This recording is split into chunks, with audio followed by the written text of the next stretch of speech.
Mga kwento ni Felmo.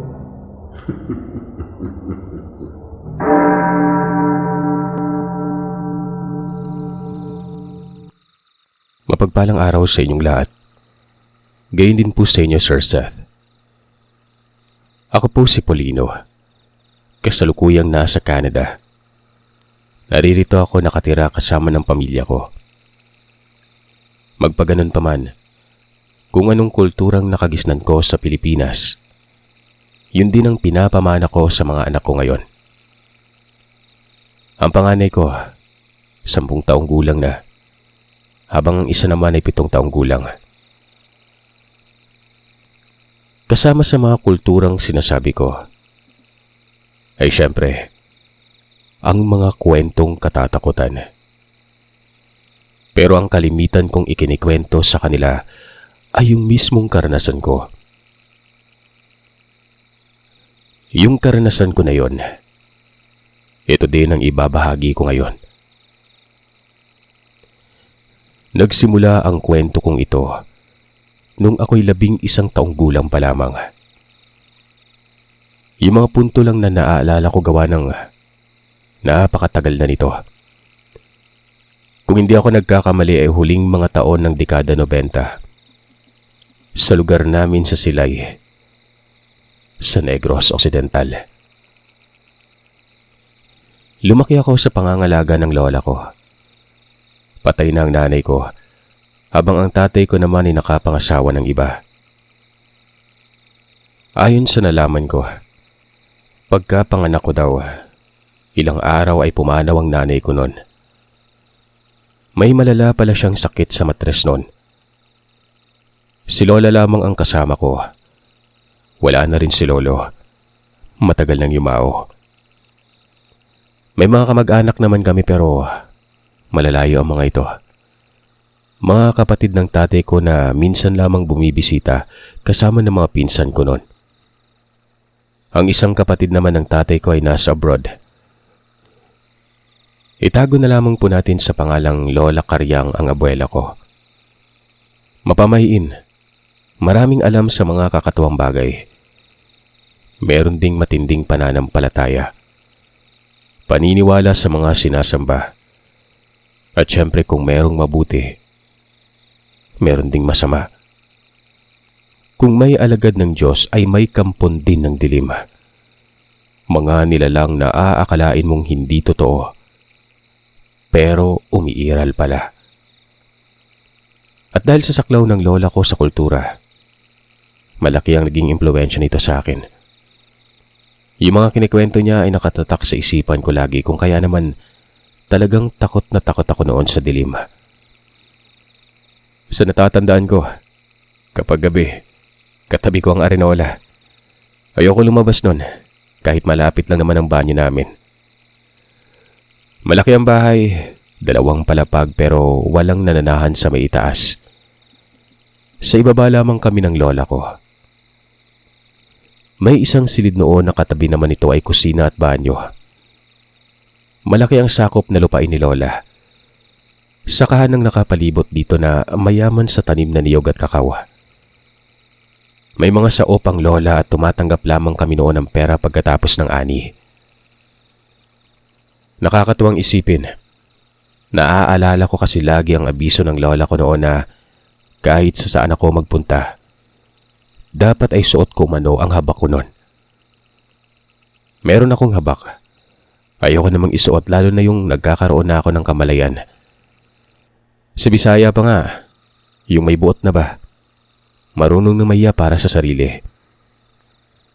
Kinakantsawan ako ng mga kaibigan ko at mga kaklase ko na kesyo. Tangkil ko na naman umano ang pusod ko. Napaka-ignorante ko daw na tao. Kuminsan pa nga, napapaaway na lamang ako dahil lang ito sa habak ko na yon. Sa natatandaan ko noon, nakasuntok ako. Naliligo kasi ako ng ulan tapos nakasaplot lang. Pinagtawanan ako.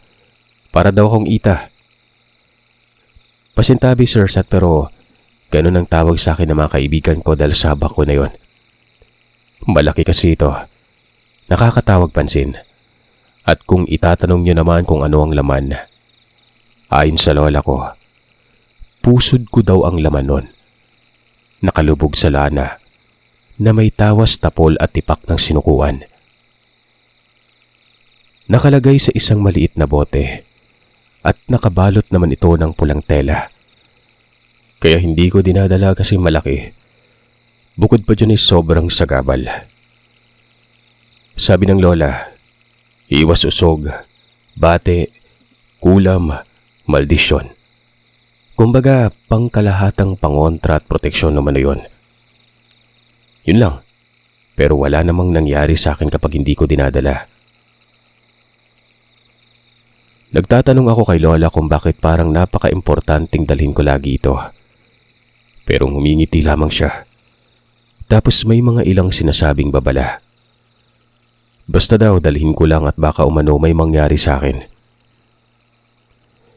Isang hapon noon, kung hindi ako nagkakamali, ako lang mag-isa sa bahay.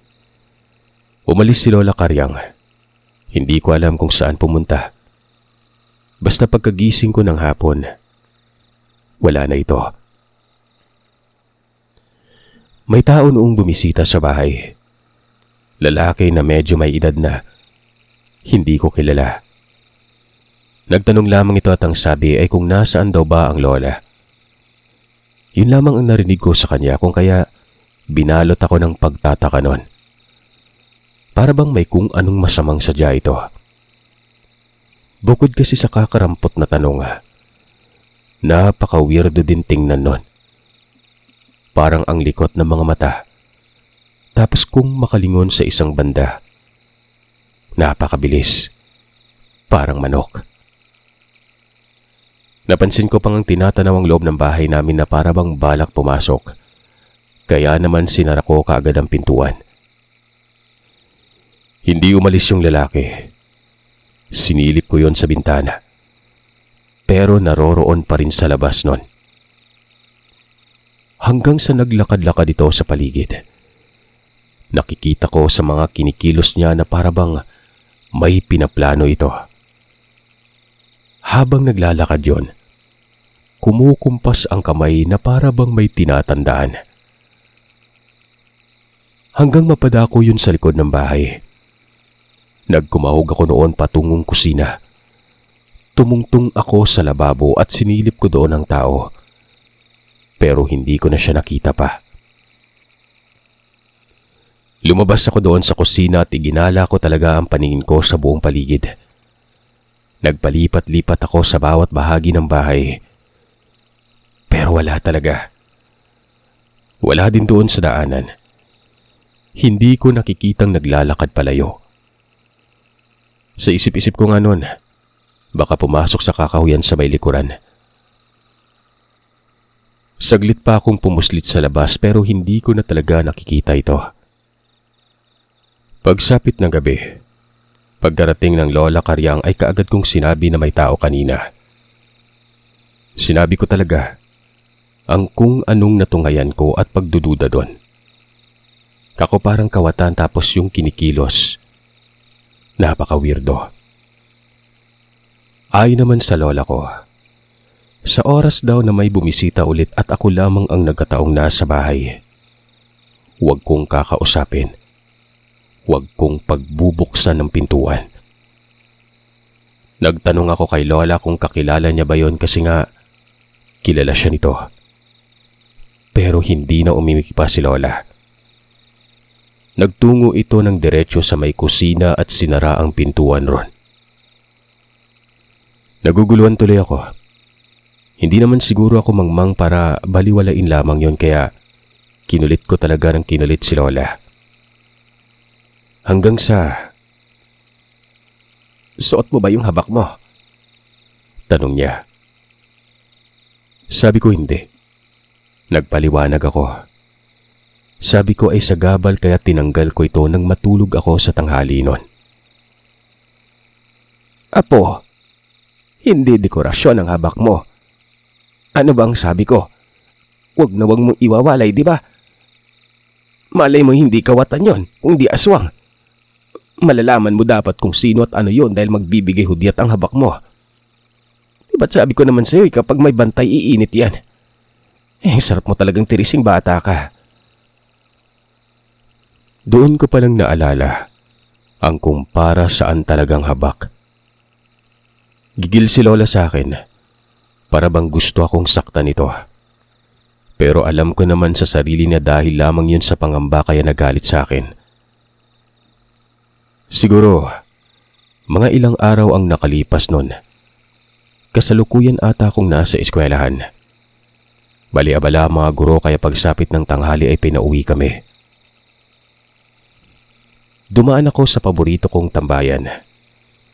Liisang daan ito na kung saan dito din dumadaan ang ilan sa mga kaibigan ko. Maliit na burol yun, na may napakaraming bayabas. May kamalig sa baba. May batis ditong pagkalinis-linis ng tubig. May kasama ako noon. Kaklase ko lang pero hindi siya sumaglit. Ako lamang ang nagpaiwan sa tambayan na yon. Pinalipas ko doon ang oras hanggang sa noong tingin ko ay padilim na. Umuwi na ako. Pero hindi ko inaasahan na sa ilang distansya lamang ng burol na yon, makikita ko ulit yung taong bumisita sa bahay na napaka-weirdong kinikilos. At gaya ng dati ay hindi ko na naman suot ang habak ko nun. Nasa bag ko lamang ito.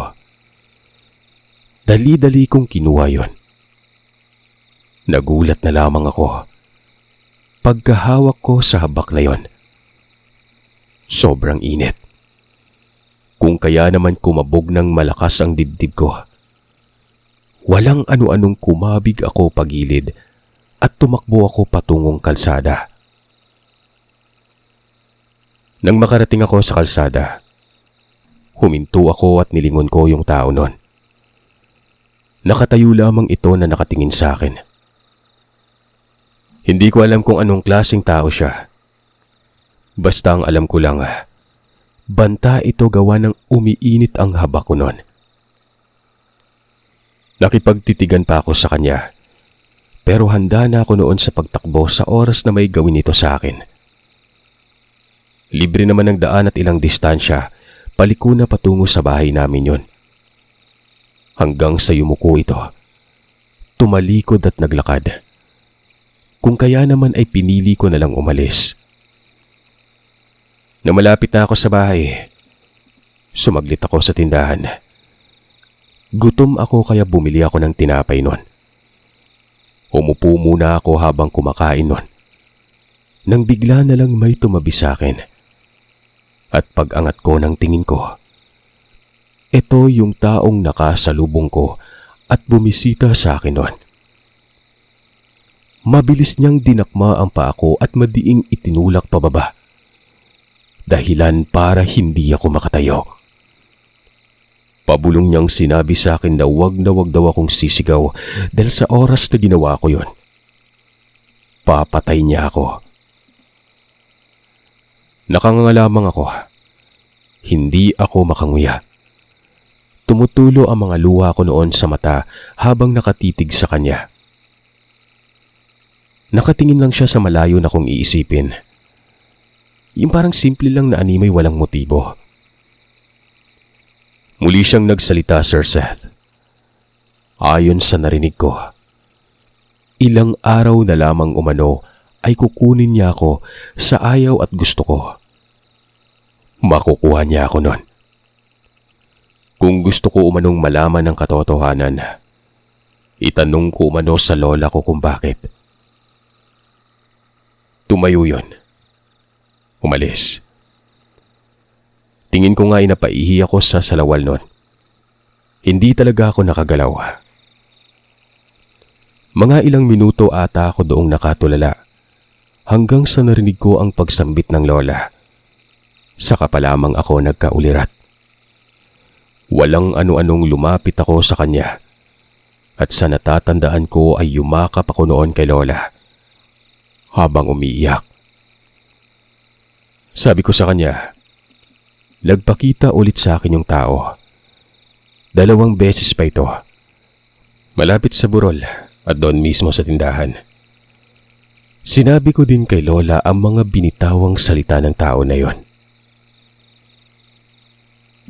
Tanungin ko daw sa inyo kung bakit gusto niya akong kunin. Ano bang meron, Lola? Sa kabila ng tanong ko, hindi sumagot ang Lola. Iba ang mga sinabi nito. Umuwi daw ako at huwag kong pansinin yon. Ikaw bata ka. Nakita ko na ang mga kaklase mong napadaan. Ang aga nila at wala daw pasok. Kanina pa kita hinahanap naroroon ka lamang pala sa burol, dugyot ka. Umuwi ka sa bahay. Mabilis akong tumakbo pa uwi. Nakasunod sa akin si Lola. Kumuha pa ito ng tangkay at alam ko nang mangyari nun. Hindi pa tapos ang pagkabahala ko. Nariyan pa pala si Lola. Kala ko pa naman ay gaga ng pakiramdam ko nun. Papaluin pala ako. Nang makarating sa bahay, syempre para hindi ako paluin, lumuhod kaagad ako sa harapan ng altar. Nakadipa ang kamay habang nanghihingi ng kapatawaran. Ito ang disiplina sa akin ng Lola. Hindi ako papaluin ito dahil nga nasa harap ako ng altar. At yun ang nangyari. Ang sabi pa ng Lola, mabuti ka mo at alam ko na ang gagawin. Saglit lang naman ang pagluhod na yon. Pinapakiramdaman ko lamang ang Lola. Nang mapansin kong magaan ang itsura, tumayo na ako at kunwaring nag-sign of the cross pa. Nang matapos kaming maghapunan noon, lumabas ng bahay si Lola. Para bang aligagang-aligaga ito. Hindi ko naman na pinunapa kasi nga baka magalit. Nung matutulog na kami, doon na ito may sinabi sa akin, Sir Seth, na siyang labis ko nung ikinagulat. Ayon kay Lola, yung nagpapakita daw sa akin, tiyuhin ko umano sa side ng nanay kong yumao. Matagal na sana umano akong kinuha nito kung hindi lamang dahil kay Lola. Dahil ako umano ang kapalit sa nanay ko. Nawalan umano ng lahing isa, tapos ay may sumibol na isa pa. Pero nasa panig ako ng Lola ko kung kaya walang nangyayari sa akin nun. Dahil kung nasa panig pa ako ng mga kaanak ng nanay ko, malamang sa malamang umano, isa na akong aswang. Kinilabutan ako sa mga lumabas sa bibig ni Lola. Napakaseryoso na mukha nito. Ngayong alam mo na ang dahilan kung bakit pinapasuot ng habak animal ka. Ano, may sasabihin ka ba? Teka, natatakot ako, Lola. Ibig sabihin may lahi akong aswang? Ay naman kay Lola. Oo, mano. Nalaman niyang aswang ang nanay ko noong ipanganak ako noon. Dahil nakita niya mismo ang itsura ng nanay. Maging ang aking ama ay nagulat noon. Kaya daw ayaw ng nanay na ipanganak ako sa ospital. Dahil pala mangyayari yon. Lilitaw umano ang kanyang pagiging aswang. Nakaabang na daw noon ang mga kapatid ng nanay ko sa labas, na parang alam na mamamatay ang nanay ko sa oras na maisilang na ako at kukunin nila ako noon. Pero dahil sa tulong ng kumadrona at ni Lola, nahadlangan ng mga ito. May lahi akong aswang pero hindi umano ito sumibol sa katawan ko dahil sa pangangalaga ni Lola. May mga proseso daw kasi na kailangang gawin para maging ganap ako noon. Kung tutuusin ay parang tao lang pero may isinasagawang ritual na siyang kultura ng angka namin para maging aswang. Matapos ko lang marinig ang mga siniwalat ni Lola, nilukob ako ng kilabot. Nanlamig na lamang ako bigla, Sir Seth. Nagtanong ako kung kukunin ba talaga ako noon at ang sabi naman ni Lola, ganyan ang sinabi niya noon pa man daw na binabalak na akong kunin. Pero dahil sa kanya ay nauudlot umano ito. Hindi ko lang namamalayan na gabi-gabing may bumibisitang nilalang sa bahay. Naghahanap lamang ito ng pagkakataon. Maswerte na daw yung hindi ako tinakay noong dumaan ako sa burol, maging yung pagpuslit ko sa may tindahan. Siguro ay nagpapakilala pa umano mga ito, lalo na at may kamalayan na umano ako noon. Ganoon na lamang ang pagkagulat ko noon.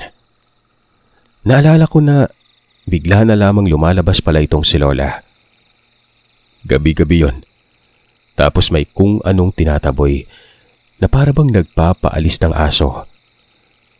Minsan pa nga ay binabato ito ng lola ko dahil naririnig ko ang pagkalampag noon sa mga kahoy. Sa mga bandang tambakan ng mga lumang kagamitan sa gilid ng bahay namin. Pero kadalasan, nagkukumpas ng kamay si Lola. Bumubuka ang kanyang bibig. Yung kamay niya ay duro ng duro. Inaakala ko nga noon na baka may saltik sa utak. Kaya pala, yun pala ang dahilan. May aswang palagi. Hindi ko alam kung anong gagawin ko. Pakiramdam ko ay para akong nasa isang silid na may 2 sulok nun. Ipit na ipit ako. Para ayaw ko nang lumabas ng bahay. Kahit sino ba namang may matutuklas ang ganun, di ba? Babalutin ka ng kilabot. Kinabukasan nga ay hindi ako pumasok. Kahit pang sabi ng lola ay hatid sundo ako noon. Nagmukmuk lamang ako sa may silid. At sabi ko pa ay ayaw ko na mag-aral. Nakita ko ang pagbagsak na mukha ni Lola at sabi niya sa akin noon. Naiintindihan niya ako. Dagdag pa nito, gagawa daw siya ng paraan. Lilipat kami ng tirahan. May malaking asset ang lola ko, Sir Seth. Bagay na masasabi kong may pera at may kaya talaga sa buhay. Kaya siguro ay ganun na lamang kadali sa kanyang sabihin ang paglipat ng bahay noon. Doon umano kami sa tirahan ng kapatid ng tatay ko. Total ay naroroon naman sa ibang bansa ito nakatira. Kung kaya doon kami lilipat. Sabi ko naman kung sino ang mangangalaga sa lupain namin sa Silay. Sa lupain ni Lola. May mga sakahan ito. May mga saupang lola ko na siya namang pinagkakatiwalaan sa mga tanim. Ang tanong dyan ay kung sino na ang mamamahala sa mga ito. Ayon naman kay Lola, hindi ko daw problema yon. Ang isipin ko na lamang daw ang kaligtasan ko at siya na ang bahala dito. Sa Gimaras ang bahay ng tiyo. Ang pangalan niya itago na lamang nating Dante. Pero gaya ng sinabi ng lola ko ay naroroon nga ito sa abroad. Doon na ito naninirahan. Ang ibig kong sabihin ay dito na nanirahan sa lugar kung saan ako nakatira sa kasalukuyan. Ito din ang naging dahilan kung bakit ako tumira sa ibang bansa. Kumbaga pinagtatagpi-tagpi nyo na, di ba? Kung bakit nasa ibang bansa ako ngayon. Pero hindi muna tayo tatalon doon. Kung hindi doon muna tayo sa karanasan ko. Lumipat nga kami ng Gimaras. Sa pagkakaalala ko, sa tatay ng kaibigan ko ipinagkatiwala ang bahay. Kaanak lamang din namin ito. Maging ang lupain, ito din ang pinagkatiwalaan. Nung nasa Gimaras na kami ay wala namang naging problema. Kung anong layaw ko noon, nagbibigay pa rin ang lola. Pero nasa mahigpit na disiplina pa rin. Sa bahay ng tiyo ko ay may isang katiwala. Babaeng may edad na at pangalanan na lamang natin itong Manang Rowena. Malaki yung bahay na yon. Isang palapag at sobrang lapad nito. Nang mag-transfer ako sa paaralan ng Gimaras, itong si Manang Rowena ang naghahatid sundo sa akin noon. Akala ko ay doon na matatapos ang lahat, na mapapanatag ako. Pero 1 buwan lamang ang nakalipas. Noong umuwi ang lola ng Silay para kamustahin ang lupain doon. May nangyari. Ako na lamang kasi at si Manang Rowena ang naiwan doon sa bahay ng Tiyo Dante. Sa natatandaan ko ay gabi yon. Matutulog na sana ako. Napansin kong para bang sobrang balisa ni Manang Rowena. Panay silip ito sa bintana. Kumuha pa ng bawang at inilagay sa kortina.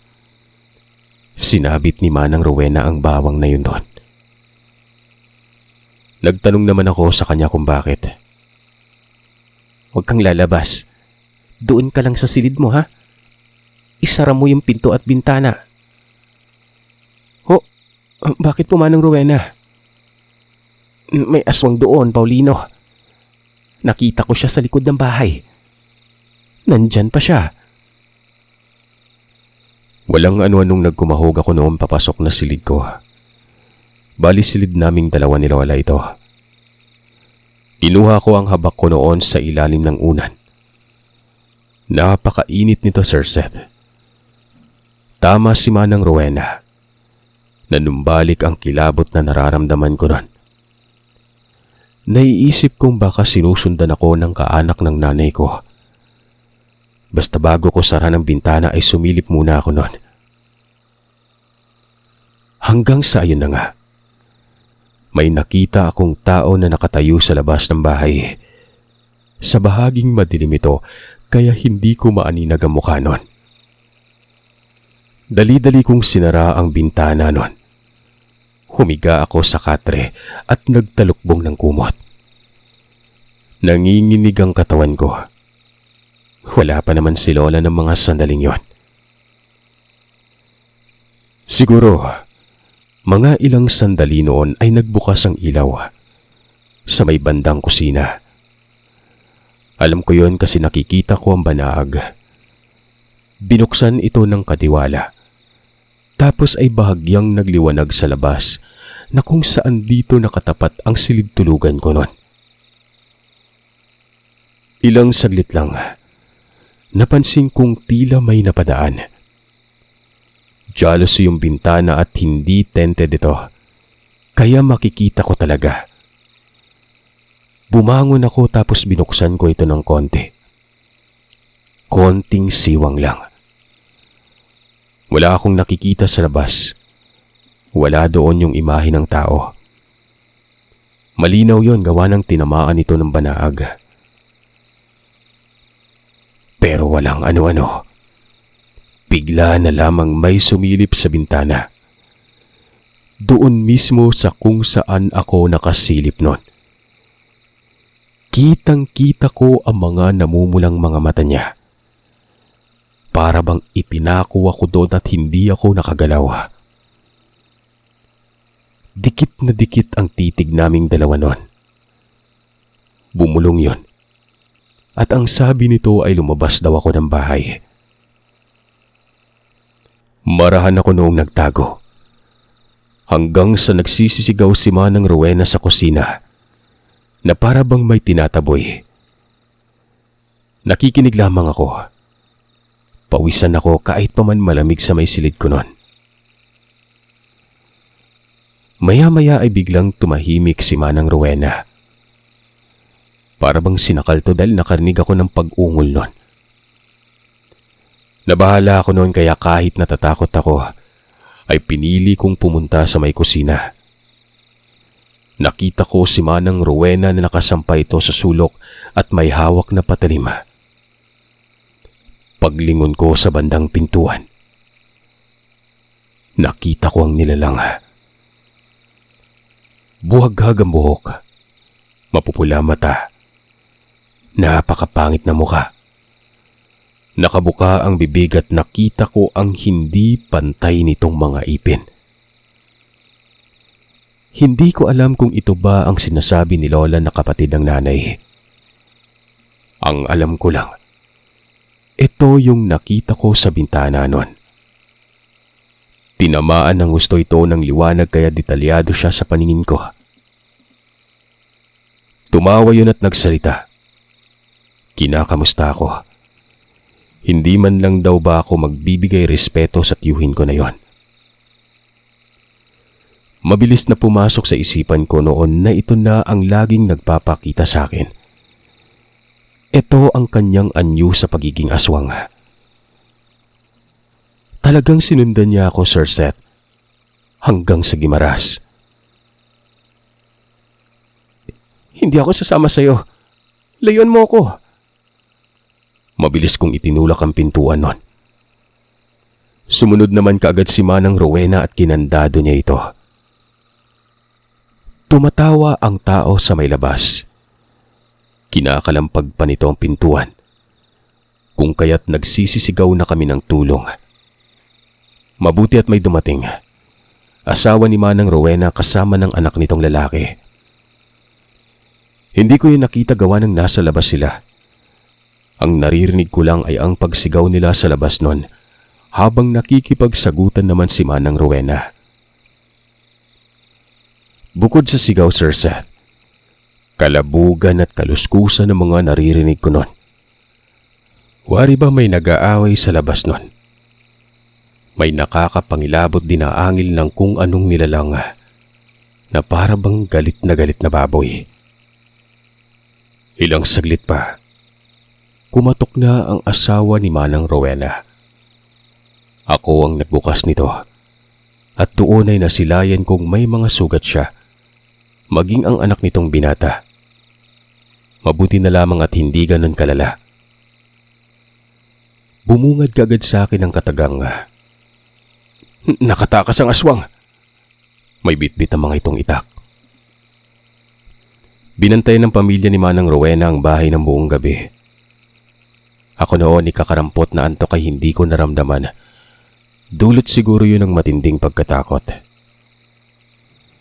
Sa naaalala ko ay lumiban ulit ako noon sa klase, habang si Manang Rowena naman ay naguguluhan sa sitwasyon. Lalo na nang ipaliwanag ko sa kanya na kaya yun ang sinabi ng aswang dahil pamangkin ako nito at ang pagpunta noon sa lugar ay ang kunin ako noon. Itago na lamang natin sa pangalang Mangkukoy ang pangalan ni Manang Rowena, habang ang anak naman nito ay Atong. Naniniwala sila sa akin dahil yun pa lang ang unang beses na nakakita ng aswang ang pamilya nila. Nagkataong naroroon ako at gaya ng sinabi ko, ako ang sadya nito. Isang linggong wala si Lola. Ako noon ay dinadalaw ako ng mga kaklase ko, pero hindi ko sinabi ang totoong dahilan kung bakit ako lumiban. Si Mang Kokoy noon ay dumulog na sa isang albularyo. Dumating ito sa bahay dala ang isang damakmak na bagakay. Napakarami, para bang ginapa sa mga bagakay na yon. Katulong nito si Mang Kokoy. Pinatulis lahat at nilagay ang mga yun sa bakod. Hindi ganun katanda itong manggagamot. Nasa 30 lamang atang edad nito sa panahong yon. Itago na lamang natin siya sa pangalang Tiago. Sabi pa nito, babalik at babalik umano ang nilalang na yon. At talagang kukunin ako, Sir Seth. Kaya dapat ay gawan ng paraan. Hanggat maaari ay patayin ang aswang, kahit na ito paman ay ang tiyuhin ko. Dagdag pa namang gagamot. Lahing aswang talaga ako dahil may marka daw ang kaluluwa ko noon. Hindi ko alam kung saang lupalop niya napulot ang katagang yon. Basta ako, nangingilabot na may kasamang pagkamangha. Mantakin niyo ba namang kahit tawa ko pero nasa linyada talaga ng mga aswang? Totoo ang sinabi sa akin ni Lola. Nabanggit din nitong ni Tiago ang mga nabanggit ni Lola sa akin noon. Naproseso na lamang umano ang kulang at ako ay tuluyan na magiging aswang. Bagamat naging ganon, malaki ang pasasalamat ko dahil binantayan talaga nila ako hanggang sa dumating na lamang si Lola. Gabi-gabing naglilibot si Mang Kokoy kasama ng anak nito at si Tiago. Si Lola naman noon ay sobrang nag-aalala. Paano ba naman kasi? Ayon kay Tiago, hindi umano nag-iisang aswang na umaaligid. Higit sa 5 yon. At malamang sa malamang, Lahat ng mga ito ay mga kaanak ko. Alam mo, Sir Seth, nung ikinuwento ko to sa mga anak ko, natakot sila sa akin. Sinubukan pa akong matyagan at hindi kinibuan ng halos 1 buwan. Mabuti na lang at napaintindi ito ng asawa ko sa kanila. Tuluyan na akong tumigil sa pag-aaral noon. Nahiya na ako noon. Wala akong maidahilan sa mga kaklase ko, lalo na yung mga bumibisita, kasama yung mga guro namin. Si Lola ang kumausap sa mga ito at ang sabi ay tinatamad daw ako mag-aral noon. Pero mariing sinabi ng guro na matalino naman daw ako.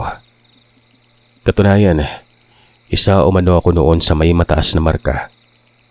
Kung kaya't sayang naman umano. Umiiyak na lamang ako noon habang nakikinig sa pag-uusap ng guro at ng lola ko. Iyak na halong may pagkamuhi sa sarili. Hanggang sa ito na, dumating na ang pinakamasaklap sa lahat ng aking karanasan. Kalulubog pa lamang ng araw noon at sobrang abala na talaga ang lahat. Hindi abala sa karaniwang gawain sa bahay, kundi abala sa paghahanda at paglalagay ng pangontra sa aswang. Kasalukuyan noong nagpapausok ang asawa ni Manang Rowena. Si Lola naman ay nagsasaboy ng mga kung anong-anong mga bagay sa paligid.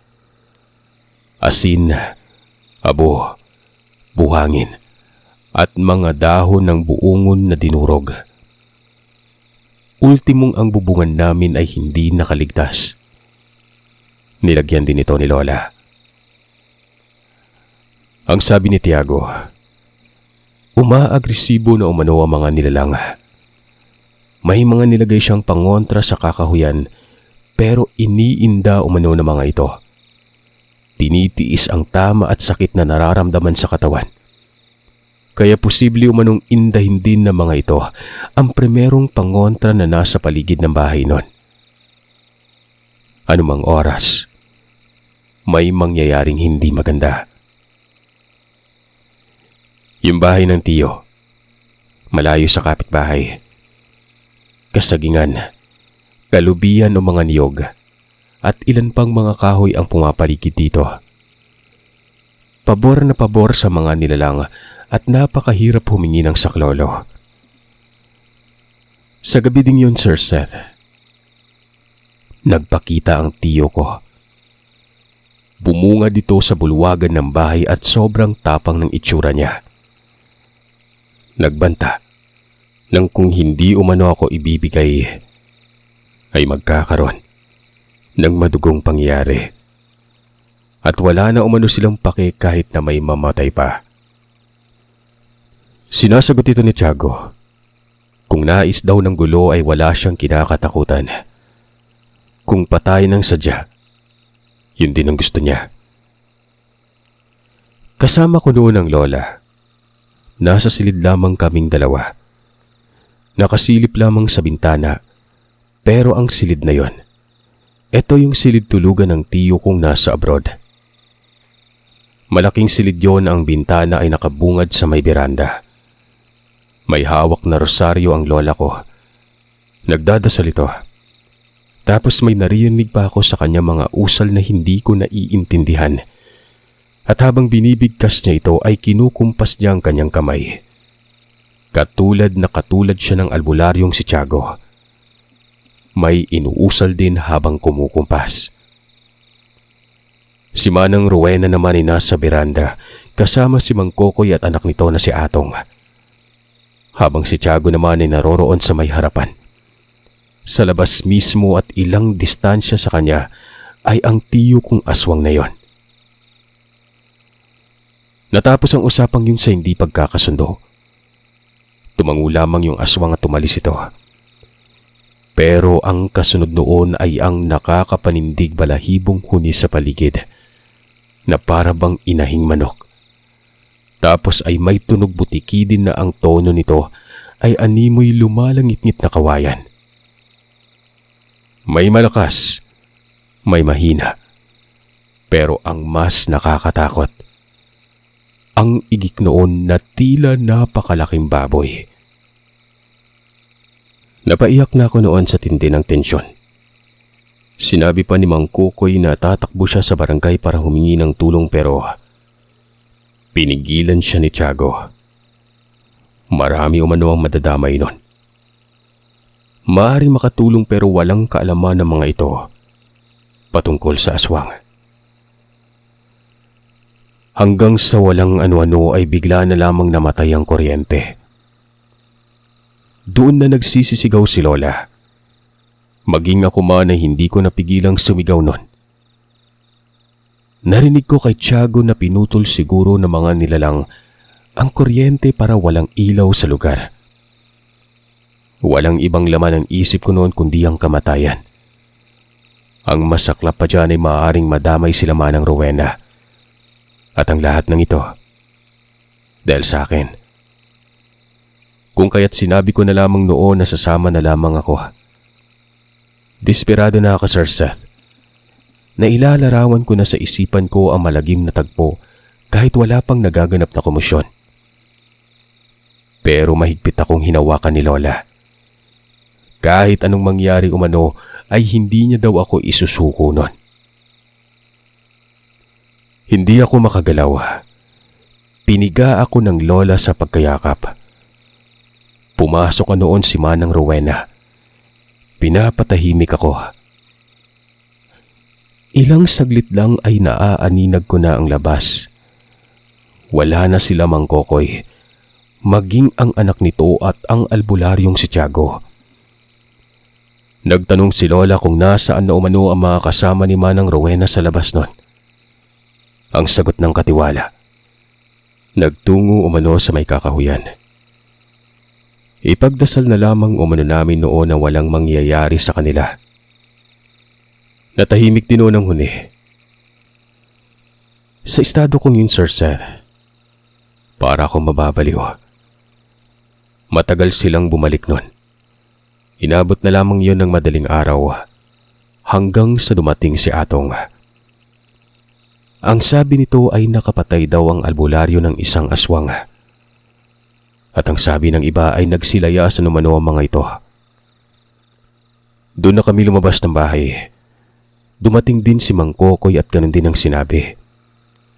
Patay ang isa. Kasalukuyan itong tinatanggalan ng tanga ni Tiago at dinadasalan din umano.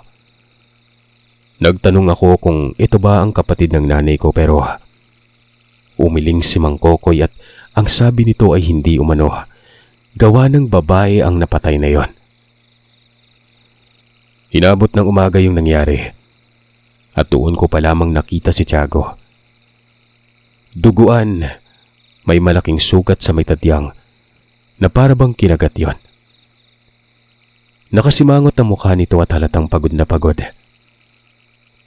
Ang sabi ni Tiago ay maaaring lumaki daw ang problema. Kailangan ko umanong lumayo nun. Ito na yun, Sir Seth. Ito na yung mga sandaling nakapagpasya si Lola na ipasundo ako ni Tio Dante. Kagad nagpadala ito ng mensahe sa abroad.